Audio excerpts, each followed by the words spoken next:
Assalamualaikum anak-anak. Waalaikumsalam Ibu. Apa kabarnya hari ini? Alhamdulillah baik Bu. Alhamdulillah ya, insya Allah semuanya dalam keadaan baik. Amin. Oh iya, sebelumnya Ibu mau ngecek kehadiran dulu. Siapa yang tidak masuk hari ini? Chandra Bu, Chandra. Kenapa Chandra? Sakit Bu. Oh sakit, udah berapa hari? 3 hari Bu. Oh udah lumayan lama ya. Ya Bu. Terus siapa lagi yang gak hadir? Rizka Bu. Rizka, kenapa Rizka? Izin Bu Rizka. Oh izin ya, berarti 2 orang ya yang gak hadir hari ini? Ya Bu. Ya, terima kasih. Alhamdulillah ya, teman-teman semuanya yang berada di ruangan ini insya Allah dalam keadaan sehat walafiat dan alhamdulillah masih diberi kesempatan oleh Allah Subhanahu wa taala untuk mengikuti pembelajaran hari ini. Mari kita doakan teman-teman kita semua yang sedang Allah uji dengan sakit, semoga Allah sembuhkan, dan yang sedang ada urusan, semoga Allah lancarkan urusannya. Amin. Sudah siap mengikuti pembelajaran hari ini anak-anak? Siap Bu. Harus siap ya, harus semangat karena ini masih pagi. Nah, sebelum pembelajaran dimulai, mari kita hadirkan niat dalam hati untuk menuntut ilmu dan mencari ridho Allah Subhanahu wa taala. Silahkan satu orang pimpin doa sebelum belajar. Saya Bu, saya aja Ya, Bu. boleh Dewi, silahkan. Teman-teman, sebelum belajar marilah kita berdoa dulu. Berdoa mulai. Bismillahirrahmanirrahim. Rabbi zidni ilman warzuqni fahma. Amin. Salaman. Assalamualaikum warahmatullahi wabarakatuh. Waalaikumsalam warahmatullahi wabarakatuh. Terima kasih Dewi. Nah, pada pertemuan minggu lalu kita telah belajar tentang sejarah, yaitu pertumbuhan ilmu pengetahuan pada masa Bani Umayyah. Salah satu khalifah yang memimpin pada saat itu adalah Khalifah Umar bin Abdul Aziz. Beliau merupakan sosok pemimpin yang adil, jujur, rendah hati, sederhana, dan bijak. Bahkan ia sangat mencintai dan memperhatikan nasib rakyatnya. Beliau dan keluarga rela hidup sederhana dan menyumbangkan harta kekayaannya ke kas negara. Nah, berkaitan dengan sifat yang dimiliki oleh Khalifah Umar bin Abdul Aziz, kita akan mempelajarinya pada hari ini. Jadi materi yang akan Ibu sampaikan pada pertemuan kali ini adalah rendah hati, hemat, dan sederhana membuat hidup lebih mulia. Untuk tujuan pembelajaran yang akan kita capai pada bab kali ini adalah yang pertama, meyakini bahwa rendah hati, hemat, dan sederhana merupakan perintah agama. Yang kedua, mencontohkan perilaku rendah hati, hemat, dan hidup sederhana sebagai implementasi pemahaman dari Quran Surah Al-Furqan ayat 63, Quran Surat Al-Isra ayat 27, dan hadis terkait. Yang selanjutnya menjelaskan makna isi kandungan Quran Surah Al-Furqan ayat 63, Quran Surah Al-Isra ayat 27, dan hadis terkait tentang rendah hati, hemat, dan sederhana dengan benar. Yang selanjutnya mendemonstrasikan bacaan Quran Surat Al-Furqan ayat 63, Quran Surat Al-Isra ayat 27, dan hadis terkait. Mengidentifikasi hukum bacaan mad asli atau mad tabi'i dan mad far'i dalam Quran Surat Al-Furqan ayat 63 dan Quran Surat Al-Isra ayat 27. Yang selanjutnya mendemonstrasikan hafalan Quran Surat Al-Furqan ayat 63 dan Quran Surat Al-Isra ayat 27. Yang terakhir adalah menampilkan contoh perilaku rendah hati, hemat, dan hidup sederhana sebagai implementasi dari Quran Surat Al-Furqan ayat 63 dan Quran Surat Al-Isra ayat 27 secara baik dan benar. Nah, jadi hari ini kita akan belajar materi tentang rendah hati, hemat, dan sederhana membuat hidup lebih mulia. Setelah Ibu selesai menyampaikan materi, nanti kalian akan berdiskusi ya secara kelompok. Nanti Ibu akan membagi kalian menjadi beberapa kelompok. Setelah itu nanti kalian akan mengerjakan lembar kerja yang akan Ibu kasih ya nanti. Nah, setelah itu seperti biasa di akhir pembelajaran kita akan mengerjakan evaluasi ya. Maka dari itu dengarkan dengan baik-baik materi yang akan Ibu sampaikan. Nah, sebelum Ibu membahas tentang materi, tentang rendah hati, hemat, dan sederhana, Ibu mau nanya dulu nih, apa sih yang kalian ketahui tentang rendah hati? Tidak sombong, Bu. Siapa itu yang jawab? Najwa ya? Iya, Najwa, Betul, Bu. Najwa. Terima kasih ya atas jawabannya. Siapa lagi? Saya, Bu. Apa, Fani? Tidak merasa pintar dari orang lain. Iya, betul ya, tidak merasa pintar dari orang lain. Terima kasih Fani atas jawabannya. Nah, jadi rendah hati adalah sikap diri yang tidak merasa lebih dari orang lain. Rendah hati juga disebut dengan tawadu. Orang yang rendah hati memiliki keyakinan bahwasannya segala kelebihan yang ia miliki itu merupakan karunia dari Allah Subhanahu wa taala.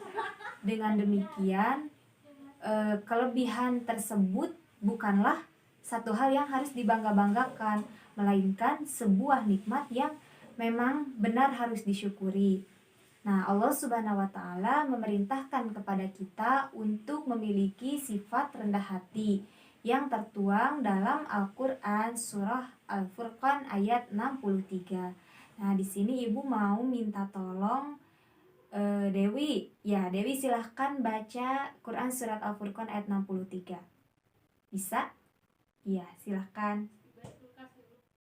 أعوذ بالله من الشيطان الرجيم بسم الله الرحمن الرحيم وعباد الرحمن الذين يمشون على الأرض هونا وإذا خاطبهم الجاهلون قالوا سلاما Shadaqallahul azim. Artinya, adapun hamba-hamba Tuhan yang Maha Pengasih itu adalah orang-orang yang berjalan di bumi dengan rendah hati, dan apabila orang-orang bodoh menyapa mereka dengan kata-kata yang menghina, mereka mengucapkan salam. Ya, terima kasih Dewi telah membaca surat Al-Furqan ayat 63 ini dengan baik. Terima kasih, kita lanjutkan ya. Nah, jadi dari ayat tersebut Allah Subhanahu wa taala mengajarkan kepada kita untuk memiliki sifat rendah hati. Sifat rendah hati itu harus tercermin dalam perilaku kita, baik terhadap diri sendiri, terhadap Allah Subhanahu wa taala, maupun terhadap orang-orang jahil yang menyapa kita. Nah, seorang muslim yang memiliki sifat rendah hati itu akan mendapatkan keridhaan dari Allah Subhanahu wa taala baik di dunia maupun di akhirat. Sedangkan kebalikan dari sifat rendah hati itu adalah ya sombong, takabur, apalagi tinggi hati. Ya benar ya. Nah, Allah Subhanahu wa taala sangat melarang kita untuk memiliki sifat sombong ya. Karena semua makhluk di dunia ini tidak ada yang berhak sombong. Termasuk kita ya, sebagai manusia.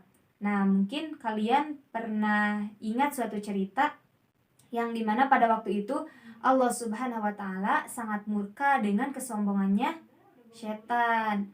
Pada waktu itu Allah Subhanahu wa taala memerintah kepada setan untuk hormat kepada Nabi Adam. Tapi dengan sombongnya pada waktu itu setan membangkang gitu ya perintah Allah. Dia tidak mau hormat kepada Nabi Adam karena dia merasa dirinya lah yang paling mulia, dirinya lah yang paling tinggi derajatnya gitu ya. Jadi dia tidak mau hormat kepada Nabi Adam karena dia merasa tercipta dari api sedangkan Nabi Adam tercipta dari tanah ya. Jadi setan itu sangat sombong gitu ya. Nah, Nabi Muhammad SAW berpesan kepada kita agar memiliki sifat yang rendah hati dan menjauhkan diri dari sifat sombong. Nah, sebagai seorang pelajar, kita harus memiliki sifat yang rendah hati, misalnya tidak sombong ketika mendapatkan peringkat 1 di kelas, atau mendapatkan nilai tertinggi di kelas. Selain itu, ketika orang tua kita memberi nasihat, dengarkanlah dengan baik gitu ya. Jangan sedikit pun sombong kepada mereka, karena misalnya kita merasa lebih pandai daripada mereka, sedangkan mereka ketinggalan zaman gitu ya. Terlebih dalam soal teknologi gitu ya, misalnya kalian lebih bisa ya dari orang tua kalian. Nah itu jangan ya, jangan sampai sombong kepada orang tua kita. Nah, Allah Subhanahu wa Ta'ala juga memerintahkan kepada kita untuk memiliki sifat hemat dan sederhana, seperti halnya yang tercantum dalam Quran Surat Al-Isra ayat 27.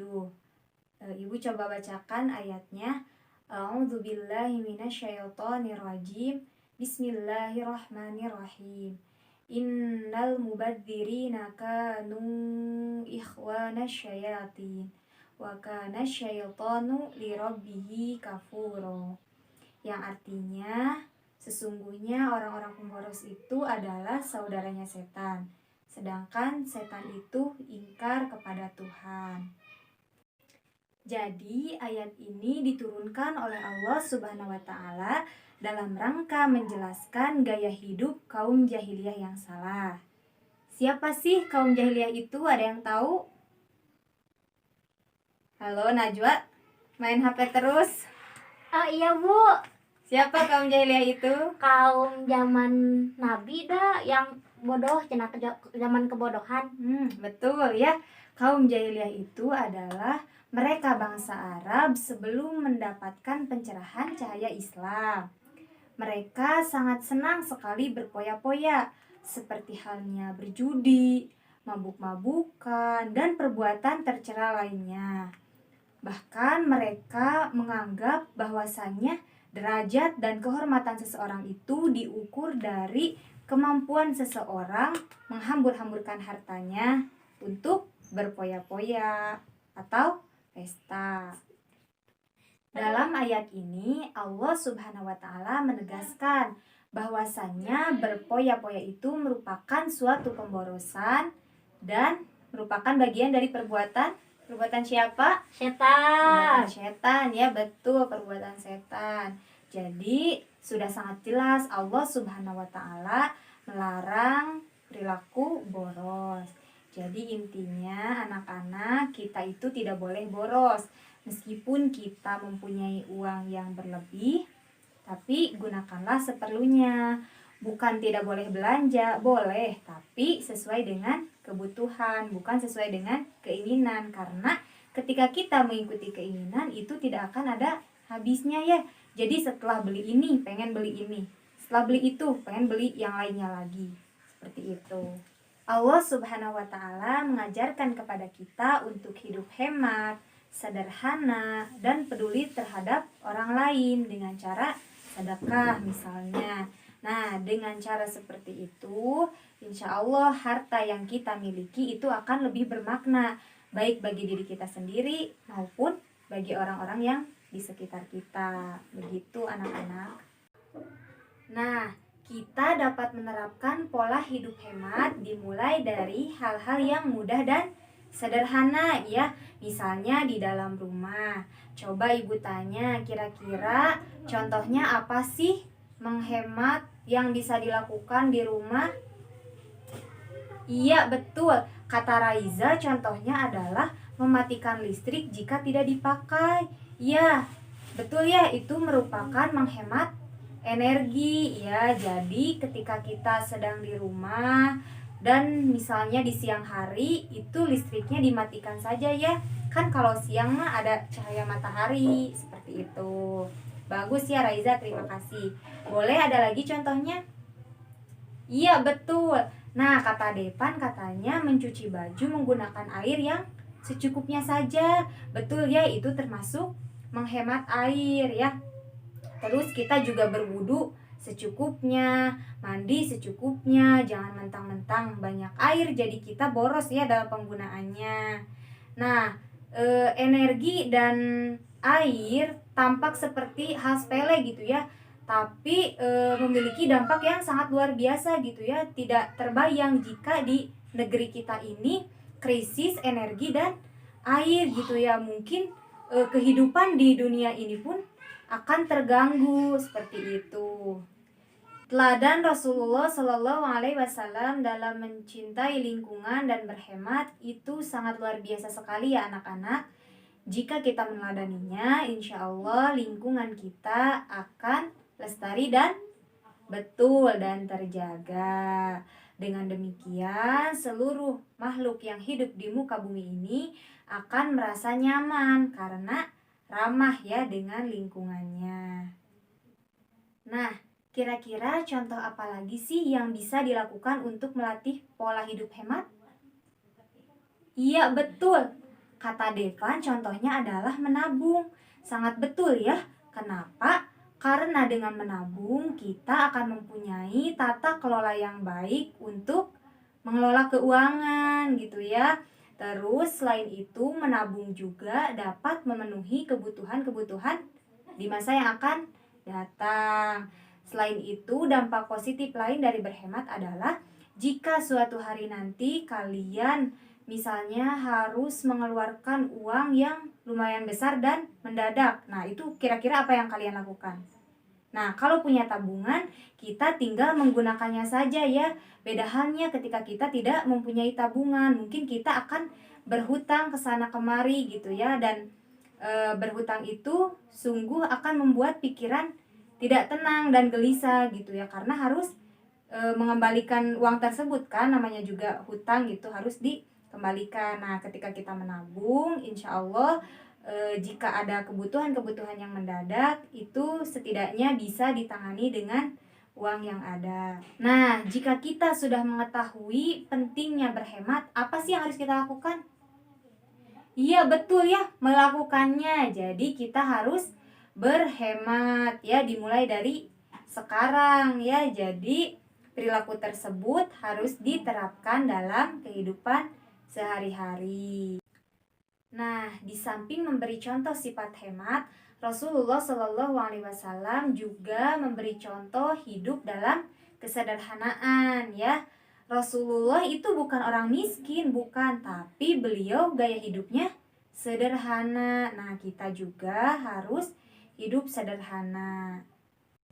Nah, gitu ya terkait materi rendah hati, hemat, dan sederhana.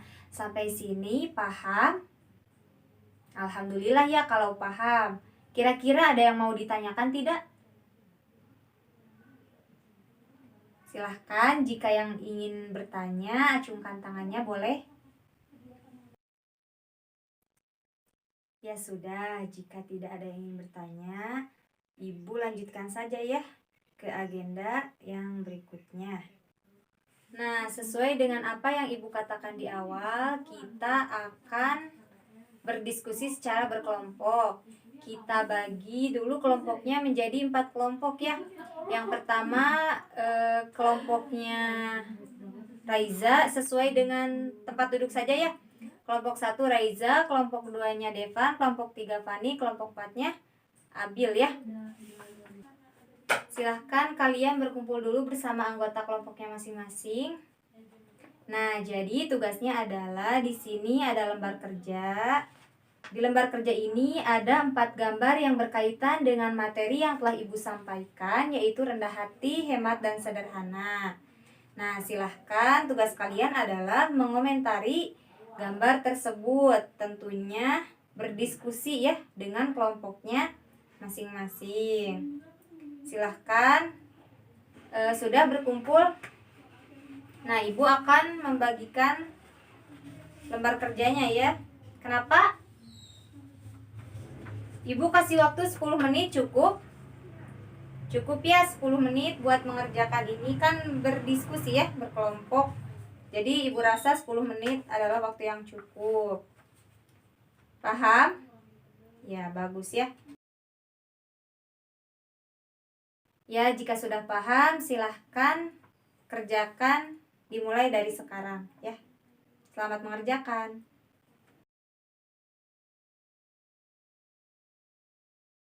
Nah, jika diskusinya telah selesai, nanti perwakilan dari tiap kelompok mempresentasikan apa yang telah didiskusikan, tapi satu kelompok hanya mempresentasikan satu gambar ya. Paham sampai sini? Alhamdulillah ya, semua kelompok sudah menyelesaikan tugasnya masing-masing. Sekarang saatnya tiap kelompok perwakilannya mempresentasikan apa yang telah didiskusikan. Dimulai dari kelompok mana dulu ya? Oh, kelompok 4 dulu deh. Ya, silahkan kelompok 4 maju, satu orang perwakilannya.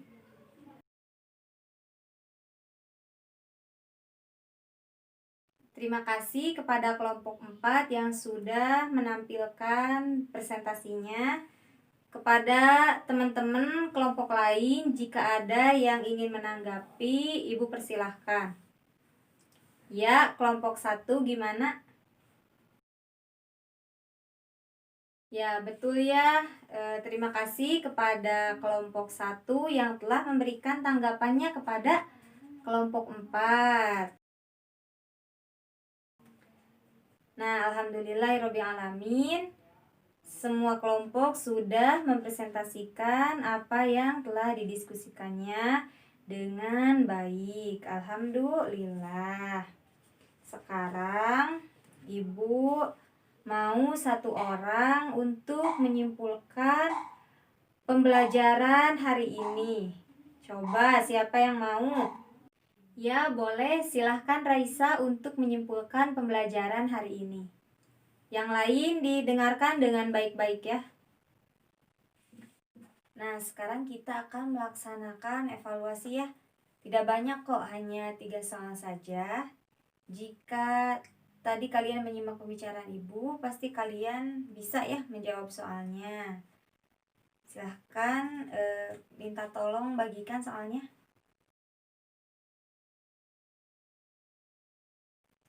Alhamdulillahirobbilalamin, pembelajaran dari awal sampai akhir telah selesai. Untuk minggu depan kalian hafalkan Quran surat Al-Furqan ayat 63 dan Quran surat Al-Isra ayat 27 beserta artinya. Nanti Ibu akan tes ya seorang-seorang.